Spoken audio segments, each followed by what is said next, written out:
Hi guys, sorry if the quality's a bit odd, but it's pretty dark outside and the lighting in here isn't too good, so you're gonna have to make do.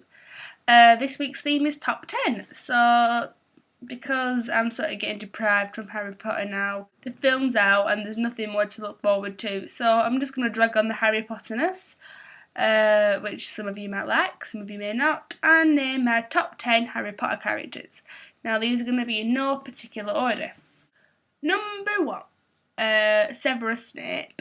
I really love Snape because he's the character that develops the most. You find out why his character behaves the way he does, and you can reread the books and find Snape interesting and discover different ways, and I love reading about Snape. Number 2, Creature.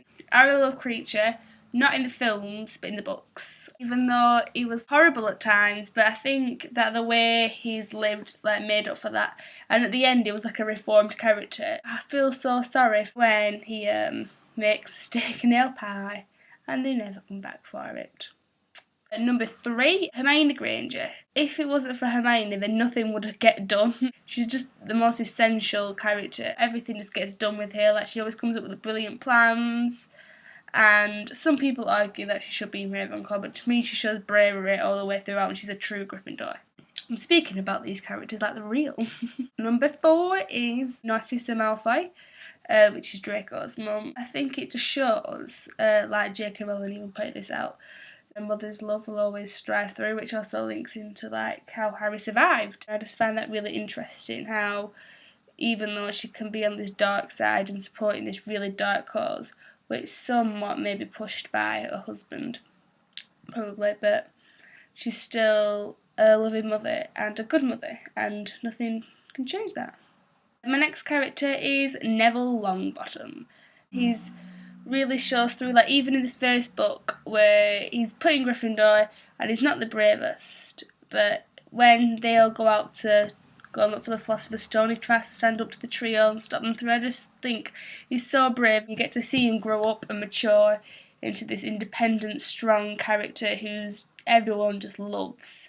And he gets his moment, and I love that. Next is McGonagall. Now, I love McGonagall so much. She's one of my favourite teachers.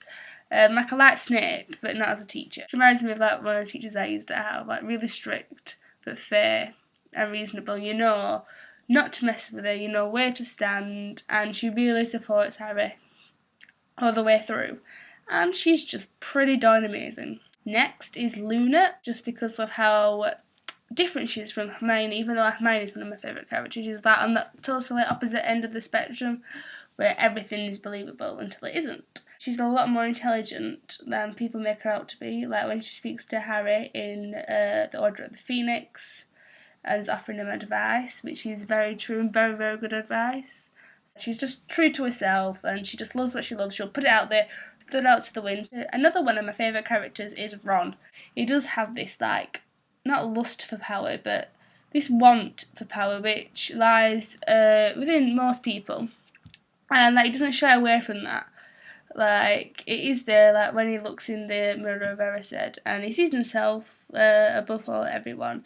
Like, I like how that's true to him, that he don't shy away from that. He's not trying to make all these characters like perfect beings who just want everything to be like nice and happy, live in their own little place. Like, characters can have their flaws, and he's still like a really strong, brave character that is essential to the trio. Another one of my favourite characters is Draco. I don't think he's bad because of the way he is. I think it's the way he's been brought up, and I think you can see that throughout when you read the books.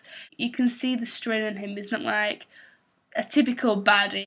Like in the Order of the Phoenix, when Voldemort gives him the task of killing Dumbledore, he really struggles to deal with that, and it shows how truly good he is. Like, his lifestyle's battling against him. His heart is saying don't, and his head's saying do, because you've been asked to do this task, you have to do it or else you can get killed, blah blah blah. When his heart, he deep down knows that it's wrong to kill. Last character in my top 10 is Dobby, because I just love Dobby.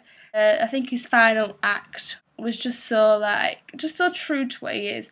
And I loved how he was this free elf. He wasn't like any other house elf that tried to shy away from freedom. And even though he had to punish himself loads, he still come and warned Harry about the Chamber of Secrets, which shows how brave that was, especially when you read books and understand how strong the bond of a household is. So that's my top 10 favourite Harry Potter characters.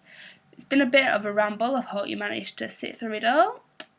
Shelby, I'll see you in a couple of days. Bye!